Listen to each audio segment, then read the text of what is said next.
JUI کا مرکزی مجلس شورا کا اجلاس ہونے جا رہا ہے۔ حیدری صاحب آئے ہیں جہاں پر اجلاس ہونا ہے اسلام آباد میں، جس مقام پر وہاں پر وزٹ کرنے آئے ہیں، انتظامات کا جائزہ لینے آئے ہیں۔ ایک تو شورا کے انتظامات کے جائزوں کے حوالے سے بھی بات کریں گے، اور شورا کا ایجنڈا جو ہے وہ بہت امپارٹنٹ ہے۔ PDM کے حوالے سے بھی ظاہر ہے بڑے فیصلے ہونے ہیں JUI کی طرف سے، اور اس کے علاوہ بڑا امپارٹنٹ ایشو یہ ہے کہ جو حکومت کے جانے کی جو مختلف تھیوریز گردش کر رہی ہیں کہ وزیر اعلیٰ عثمان بزدار بھی جا سکتے ہیں، عمران خان بھی جا سکتے ہیں، -1 ہو سکتا ہے، چودھری نثار حلف اٹھانے جا رہے ہیں، جہانگیر ترین گروپ کو آگے کیا ہوا ہے، تو بڑی کہانیاں چل رہی ہیں۔ اور لوگ یہ کہتے ہیں کہ جی حکومت نے اگر بجٹ نکال لیا تو یہ بہت بڑی بات ہوگی۔ بجٹ نکالنا بھی حکومت کے لیے مشکل بنتا جا رہا ہے۔ حکومت منتیں ترلے کرنا شروع کر دیے ہیں۔ حکومت نے ناراض ارکان کو، جہانگیر ترین گروپ کے لوگوں کو، شیخ رشید احمد لاہور یاترا کرائے ہیں، پھر عثمان بزدار ملاقاتیں کر رہے ہیں۔ اس ساری صورتحال پر حیدری صاحب سے بھی معلوم کریں گے کہ کیا واقعی ان کی نظر میں بھی حکومت کو کوئی خطرات لاحق ہیں۔ حیدری صاحب ویلکم ٹو شو سر۔ حیدری صاحب، پہلے تو عمران خان کی حکومت جاتی ہے یا نہیں جاتی؟ 3 سال سے تو ہم روز گھر بھیجنا چاہ رہے تھے لیکن نہیں گئی ابھی تک، اس پہ بعد میں آتا ہوں۔ پہلے ایجنڈا کے حوالے سے بتائیں اور انتظامات کے حوالے سے کہ شورا کے کتنے ممبران ہوتے ہیں، ایجنڈا کیا ہے، فیصلے کیا توقع ہیں؟ بسم اللہ الرحمن الرحیم۔ ہمارے دستوری شورا کے اراکین تقریباً 60 ہوتے ہیں، اور یہ مطلب تعداد ہے ہمارے شورا کی۔ کافی دنوں بعد شورا کا اجلاس ہونے جا رہا ہے، اور درمیان میں یہ جو مارچ میں سینٹ کے انتخابات ہوئے، قومی اسمبلی سے اپوزیشن کی سب جماعتوں نے مل کر پیپلز پارٹی کے نمائندے یوسف رضا گیلانی کو سپورٹ کیا۔ آپ نے دیکھا کہ وہ لیڈ سے جیتا۔ اس کے بعد بھی ہم مسائل کو اسی طرح لے جانا چاہتے تھے، اور طے یہ ہوا کہ Peoples Party chairman, deputy chairman JUI اور قائد حزب اختلاف مسلم لیگ نون۔ لیکن جب سینٹ میں چیئرمین کا الیکشن ہوا، ڈپٹی چیئرمین کا الیکشن ہوا، ہم دونوں ہار گئے۔ کیسے ہار گئے، کیا تکنیک استعمال کیا گیا، میں پیپلز پارٹی پر اس حوالے سے کوئی الزام نہیں لگاتا، لیکن پوری قوم کے سامنے ہے یہ صورتحال۔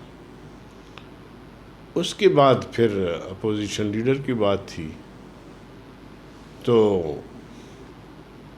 ہم نے ایک دن دیکھا کہ پیپلز پارٹی نے یوسف رضا گیلانی کو اپوزیشن لیڈر بنانے کے لیے حکومت سے مدد مانگ لی۔ تو ہمیں بھی افسوس ہوا، اور سیاسی زندگی میں کبھی ایسی بات میں نے کم از کم نہیں دیکھی کہ اتنا فاش غلطی کوئی سیاسی جماعت نہیں کر سکتی۔ ادھار پہ ارکان لیے حکومت سے، ادھار ہی ہے نا۔ تو یوسف رضا گیلانی میرے لیے بہت قابل احترام اور ایک عزت کا مقام رکھتے ہیں، لیکن مجھے افسوس ہوا کہ ایک آدمی پرائم منسٹر اور اسپیکر رہنے کے بعد سینٹ کے ایک چھوٹے سے سیٹ کو، نشست کو حاصل کرنے کے لیے اس طرح کی سودا بازی کی، یا پیپلز پارٹی نے۔ یہ تو گیلانی صاحب کا تو فیصلہ نہیں تھا، یہ تو زرداری صاحب کا تھا۔ ظاہر ہے جی، زرداری صاحب ہو یا پیپلز پارٹی ہو، لیکن میں سمجھتا ہوں کہ گیلانی کو ڈی ویلیو کر دیا اور اگر پیپلز پارٹی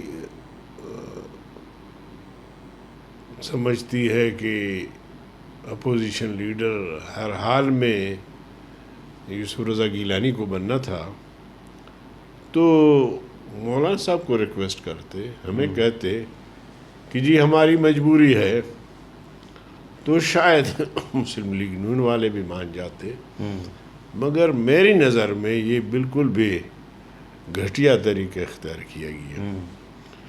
اس کے بعد جو صورتحال بنی، ظاہر ہے کہ پی ڈی ایم کی فیصلے کی خلاف ورزی ہوئی، تو پی ڈی ایم ایک اتحاد ہے اور پیپلز پارٹی اور این پی دونوں اتحاد میں شامل ہے، تو پی ڈی ایم نے ان کو اظہار وجوہ کا نوٹس دیا کہ آپ ہمیں یہ بتائیں کہ آپ نے ایسا کیوں کیا۔ یہ بری بات نہیں تھی، لیکن پھر اس سے زیادہ افسوسناک بات یہ کہ بلاول بھٹو صاحب نے اس نوٹس کو پھاڑ دیا، اور این پی نے بھی اس نوٹس کی تحقیر کی، تو ایسا ماحول انہوں نے خود بنایا۔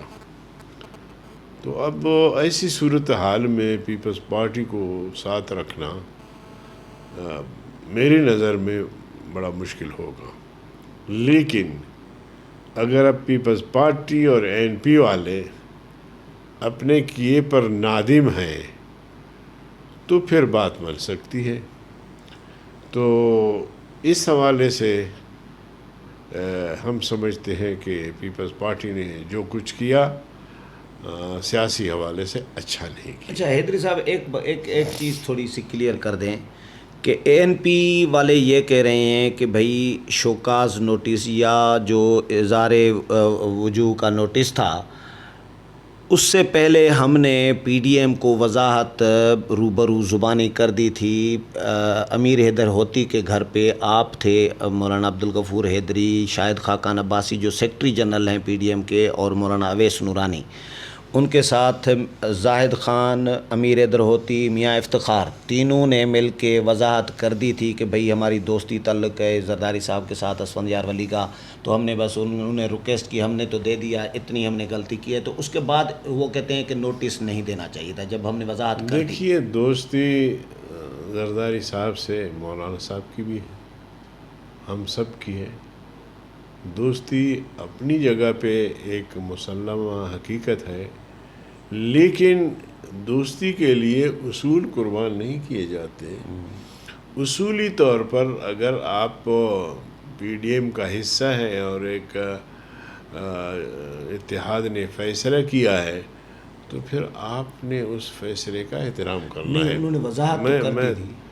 نہیں، یعنی وہی وضاحت کہ میں نے کہا کہ دوستی کی بنیاد پر اصول نہیں توڑے جاتے۔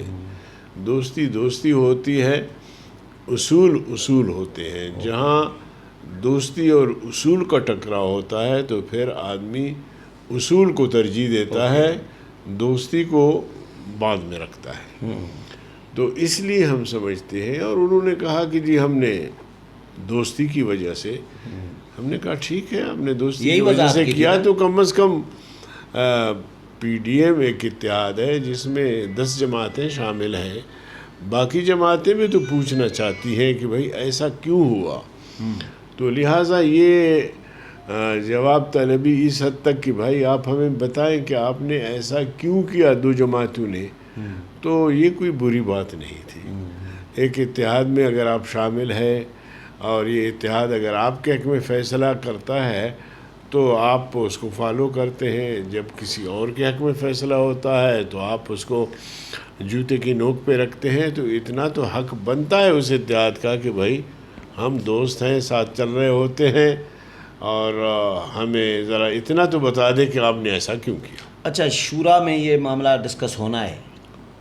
جی بالکل، شورا میں یہ ساری صورتحال جو ہے وہ زیر بحث آئے گی، اس لیے کہ کافی دنوں بعد شورا کا اجلاس ہو رہا ہے، اور سینٹ کا الیکشن اور قائد حزب اختلاف کا انتخاب اور حکومت کے ساتھ پیپلز پارٹی کی گٹھ جوڑ، اور پھر آگے۔ اچھا، حکومت کے ساتھ ہے پیپلز پارٹی کی گٹھ جوڑ؟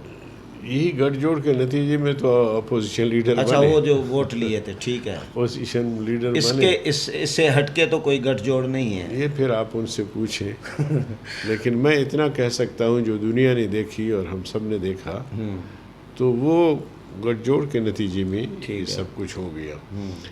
اس سے اگلی بات یہ ہے، دیکھیں جی کہ پی ڈی ایم ایک اتحاد ہے، اور اس اتحاد کو ہم پی ڈی ایم کے بنیادی ترجیحات کے مطابق ہم چلا سکتے ہیں، لیکن اگر پی ڈی ایم کی ترجیحات ہم چھوڑ دیں اور ہر جماعت اپنی ترجیحات کو لے کر چلے تو پی ڈی ایم بحال نہیں رہ سکتی۔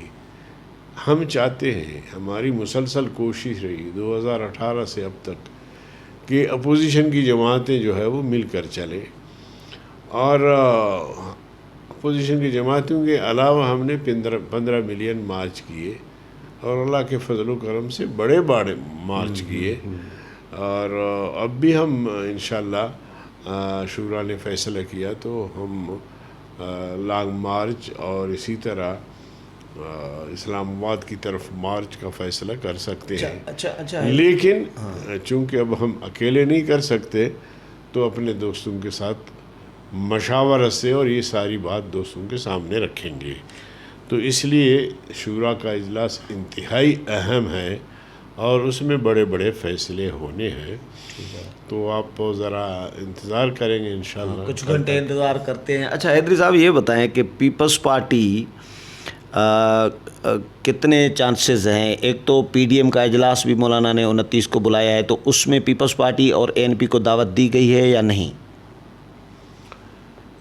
میں نے مولانا صاحب سے پوچھا تو نہیں ہے، لیکن اگر وہ اس اجلاس میں آنا چاہتے ہیں تو کوئی رکاوٹ بھی نہیں ہونا چاہیے، آئیں اپنا وضاحت کریں، اور اگر اپنے فیصلے پر وہ نادم ہیں اور وہ سمجھتے ہیں کہ پی ڈی ایم ایک ایسا اتحاد ہے کہ اس میں ہمیں شامل رہنا چاہیے، اور یہ قوم کی خواہش بھی ہے، تمام سیاسی کارکنوں کی خواہش ہے، آپ یقین جانیے، میں یقین سے کہتا ہوں کہ پی ڈی ایم بنی تو قوم کی توقعات یہ تھی کہ اب یہ حکومت جائے گی اور اس حکومت کا خاتمہ ہو جائے گا، لیکن پیپلز پارٹی کی اس قسم کے رویے سے وہ جو توقعات وابستہ ہو گئی تھی پی ڈی ایم سے، وہ کسی حد تک مدھم ہو گئے۔ تو ہم چاہیں گے کہ پیپلز پارٹی آئے، یکسو ہو کر آئے، اور تحریکوں میں ساری چیزیں ہوتی ہیں، جیل بھی جانا پڑتا ہے، ماضی میں آپ ایم آر ڈی کی تحریک دیکھیں، لیکن زرداری صاحب نے تو کہا مشرف صاحب کے خلاف تحریک، اللہ زرداری صاحب کو جوان بنا دے، نہیں، انہوں نے کہا کہ میری صحت اب جیل جانے والی نہیں ہے، نہ عمر ہے، اللہ ان کو صحت دے، اور اللہ تعالیٰ ان کو ہمت دے، ہم سب ان کے لیے دعا گو ہیں کہ اللہ ان کو اچھا حیدری صاحب، پیپلز پارٹی اگر غلطی تسلیم نہیں کرتی، وضاحت بھی نہیں دیتی، تو پھر کوئی چانس نہیں ہے واپسی کا، مطلب پی ڈی ایم قبول نہیں کرے گا؟ مطلب مجھے سمجھ نہیں آتی کہ اگر ہم نے پیپلز پارٹی کو قبول کرنا ہے تو آیا یہ جو ایک تاریخی غلطیاں اس نے کی ہیں ان سب کو ہم نے معاف کرنا ہے؟ اس وقت جو حکومت کی تعاون سے یوسف رضا گیلانی قائد حزب اختلاف بنے ہیں، اس کا کیا بنے گا؟ ہاں، اچھا، اپوزیشن لیڈر ماننے کے لیے تیار نہیں ہیں فی الحال، جب تک پیپلز پارٹی غلطی تسلیم نہیں کرتی، وضاحتیں نہیں دیتی، تب تک ان کو اپوزیشن لیڈر مانیں گے؟ تو ظاہر ہے جی، وہ ہمیں چھوڑ کر گئے، اپوزیشن لیڈر بنے، اور ہم نے اپنا آزاد گروپ بنا لیا ہے، تو یہ ساری چیزیں جو ہے وہ محل نظر ہے۔ اب دیکھیں، میں آپ کو ایک کلیئر بات کروں کہ حکومت نے یہ پیشکش مجھے بھی کی، کو کی، اپوزیشن لیڈر کی نہیں، ڈپٹی چیئرمین کی، ہم آپ کے مقابلے میں وڈرا ہو جاتے ہیں، اور میرے پاس چیئرمین سینٹ اور وزیر دفاع اور کچھ اور لوگ آئے، تو میں نے ان کو بالکل صاف جواب دیا، میں نے کہا دیکھیں، میں جمعیت کا کینڈیڈیٹ نہیں ہوں، میں 10 جماعتوں کا کینڈیڈیٹ ہوں جو پی ڈی ایم کے نام سے معروف ہے، لہٰذا میں کیسے آپ کے ساتھ فیصلہ کر سکتا ہوں؟ دوسری بات یہ ہے کہ جس حکومت کے خلاف ہم نے 2.5-3 سال مسلسل تحریک چلائی، جسے برا بھلا کہا، جسے سلیکٹڈ کہا، اس حکومت سے میں تعاون کیسے لے سکتا ہوں؟ خیر، یہ میرا جواب آ گیا اور ٹی وی چینلز پہ بھی چلا، آپ نے بھی دیکھا ہوگا۔ اس کے بعد جب اپوزیشن لیڈر کی بات آئی تو پھر چیئرمین سینٹ نے مجھے آفر کی کہ ہم چاہتے ہیں کہ آپ اپوزیشن لیڈر بنے۔ میں نے کہا میں نہیں بن سکتا، اصولی طور پر فیصلہ ہوا ہے مسلم لیگ نون کے حق میں۔ اب میں یہ کہوں کہ جی میں نے اپوزیشن لیڈر بننا ہے، تو یہ طے شدہ معاملات، طے شدہ جو فیصلے ہیں ان کے خلاف بات ہوگی، تو لہٰذا ہم جمعیت کے کارکن ہیں اور ہم ان اصولوں پر چلنے والے لوگ ہیں، ان فیصلوں پر چلنے والے لوگ ہیں، تو ہم اس طرح بالکل بھی نہیں کر سکتے۔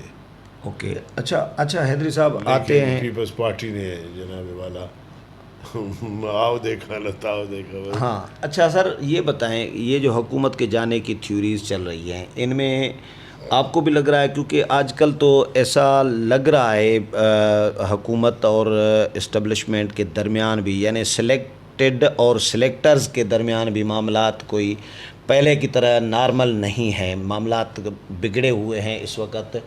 تو جہانگیر ترین گروپ بھی اسی کا نتیجہ ہے، تو لگ رہا ہے کہ حکومت جا سکتی ہے بجٹ کے بعد، یا بجٹ بھی نکال پائے گی، کیا نظر آ رہا ہے؟ دیکھیے، سلیکٹر بھی اب سوچنے پر مجبور ہو گئے ہیں کہ جس شخص کو ہم اس مقصد کے لیے لے آئے کہ یہ بڑے بڑے میگا پروجیکٹ لے کر آئے گا، ملک کو ترقی دے گا، سڑکوں کا جال بچھائے گا، صنعتیں پورے ملک میں پھیلائے گا، نوکریوں کا جو مسئلہ ہے وہ حل کر دے گا، 1 کروڑ نوکریاں، 50 لاکھ باہر سے ڈالر لائے گا، جی ڈالر لائے گا، اور ڈالر کی جو ویلیو ہے وہ کم ہو جائے گا، باہر سے لوگ آ کر یہاں نوکریاں کریں گی۔ تو یہ سارا صفر نظر آیا 2-2.5 سال میں۔ مائنس اس کے بعد پھر جب اس سال کا بجٹ تھا جو سال گزرا، وہ بھی آپ نے دیکھا کہ زیرو دکھایا گیا۔ تو اگر G D P growth zero ہے تو پھر اگلا بجٹ کیسا ہوگا؟ تو وہ بھی مایوس ہو گئے ہیں۔ اور بنیادی طور پر شاکر بھائی، یہ اپنی اکثریت کھو چکے ہیں، عوام کا اعتماد کھو چکے ہیں، پارلیمنٹ کا اعتماد کھو چکے ہیں۔ اگر 25-30 ممبر جہانگیر ترین کے ساتھ ہے تو پھر اس کی اکثریت تو ختم ہو گئی۔ اب وہ ہاتھ پاؤں مار رہے ہیں کہ جہانگیر ترین کو راضی کریں، پھر ان کو وزارتوں کی پیشکش ہو رہی ہے، باپ والوں کو وزارتوں کی پیشکش ہو رہی ہے، مقدمات ختم کریں گے، کاف لیگ کو وزارتوں کی پیشکش ہو رہی ہے، مقدمات ختم کرنے کی باتیں ہو رہی ہے۔ تو یہ سارا این آر او، ساری یہ پیشکشیں، پھر بنے گا کیا اس کا؟ یعنی جس کرپشن کا نعرہ لگا کہ یہ لوگ آئے، اب کرپٹ لوگ، چینی چور، آٹا چور اور بہت ساری چوریاں، رنگ روڈ اور مالم جبا اور میڈیسن چور، تو بنے گا کیا؟ اس طرح جگاڑ کر کے اور حکومت کو چلانا میں نہیں سمجھتا کہ ملک کے لیے فائدہ مند ہوگا۔ آپ کا تجزیہ کیا کہہ رہا ہے کہ مائنس عمران بجٹ کے بعد اور مائنس بزدار نظر آ رہا ہے آپ کو؟ ایسی کوئی صورتحال کیا نظر آ رہی ہے؟ دیکھیں جی، یہاں کوئی بات حتمی تو نہیں کی جا سکتی، کیونکہ فیصلہ کن قوتیں جو ہے وہ سارا کچھ ان کے ہاتھ میں ہے، لیکن جو موجودہ صورتحال ہے اس صورتحال کے پیش نظر ایک سیاسی کارکن کی حیثیت سے ان کی اب اکثریت ختم ہو گئی ہے۔ اب یہ مجھے نہیں لگتا کہ یہ جو آنے والا بجٹ ہے وہ پیش کر سکیں. لیکن وہی ہے کہ حتمی بات کہنا ذرا قبل از وقت ہے، اور ایسے میں اس سے جان چھڑانا بہرحال ضروری ہے. اور ہماری تحریک کا بنیادی مقصد بھی یہ ہے کہ اس نالائق اور نااہل سے جو 3 سال گزر گئے اس کو، لیکن ملک کو، ملک کی معیشت کو آگے لے جانے کے بجائے ریورس گیئر لگا دیا ہے، جو میں سمجھتا ہوں کہ یہ ملک کو دیوالیہ کر کے چھوڑے گا. اس سے جان چھڑانا اب جہاں سیاسی جماعتوں کی ضرورت ہے وہاں سلیکٹروں کی بھی ضرورت ہے کہ اس سے ہاتھ اٹھائیں، ہمیں چھوڑ دیں.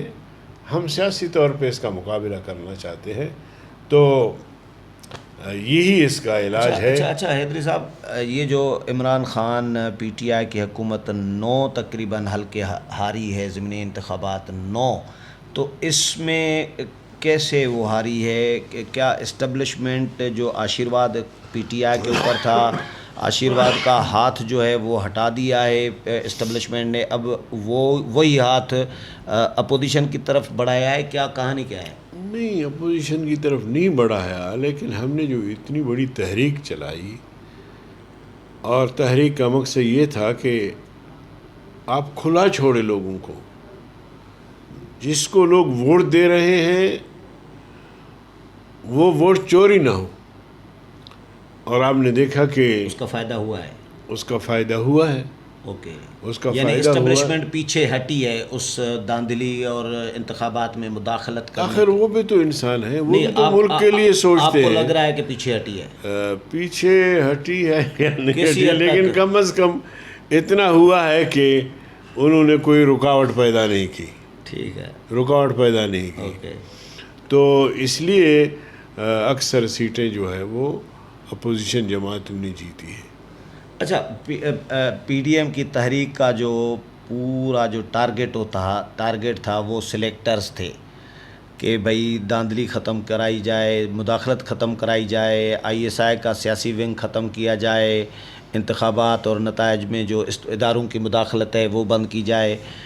پی ٹی آئی حکومت تو اتنا ٹارگیٹ تھی نہیں. تو اب اگر ضمنی انتخابات میں نظر بھی آیا ہے کہ اسٹیبلشمنٹ تھوڑا سا پیچھے ہٹی ہے، کوئی مداخلت نہیں کی، آزاد انتخابات شفاف ہوئے ہیں، تو اب پی ڈی ایم کی تحریک کا اگلا ٹارگیٹ کیا ہوگا؟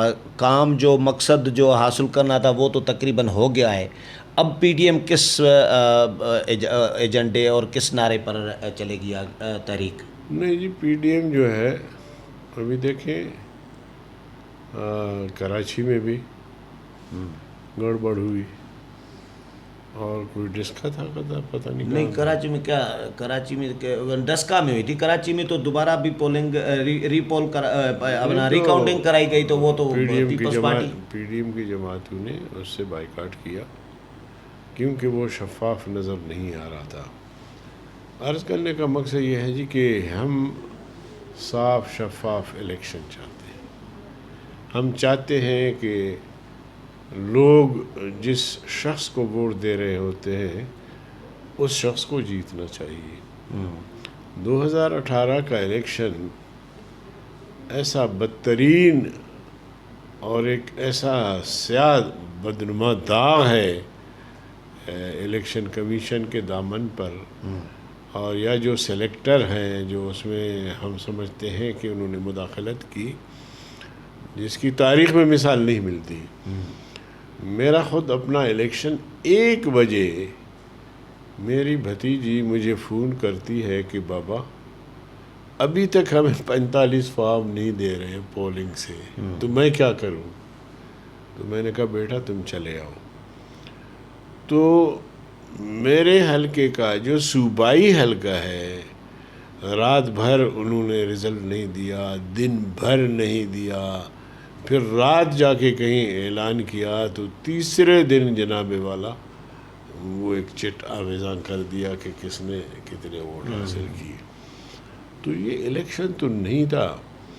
اس لیے ہم کہتے ہیں کہ صاف شفاف الیکشن سے ملک ترقی کرے گا. صحیح قوم کے منتخب نمائندے جب وہ حکومت بنائیں گے تو وہ ملک کے لیے سوچیں گے، قوم کے لیے سوچیں گے. اور ہمارے جو معاہدات تھے، چائنا سے معاہدات تھے، سی پیک کا اور بہت سارے ممالک سے، ان نااہلوں نے، نالائقوں نے سی پیک کو تو برباد کر دیا. کہا جاتا تھا کہ سی پیک ایک گیم چینجر ہے، اس سے بلوچستان بھی ترقی کرے گا، پورا ملک ترقی کرے گا. لیکن حالت یہ ہوئی کہ اب ہم پیچھے جا رہے ہیں، ریورس گیئر میں جا رہے ہیں. اکانومی کی پوزیشن ہم سب کے سامنے ہے.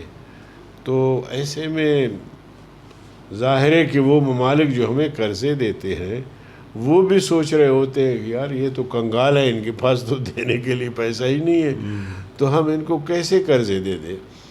تو اس لیے میں سمجھتا ہوں کہ ملک پر رحم کیا جائے اور صاف شفاف الیکشن کا ماحول بنایا جائے اور عمران کو چھٹی. چلیں، بہت شکریہ حیدری صاحب. ویورز، مولانا عبدالغفور حیدری کی باتیں آپ نے سنی، امید ہے پروگرام پسند آیا ہوگا. اگلے پروگرام میں پھر ملاقات ہوگی، تب تک اجازت چاہتا ہوں. اللہ حافظ.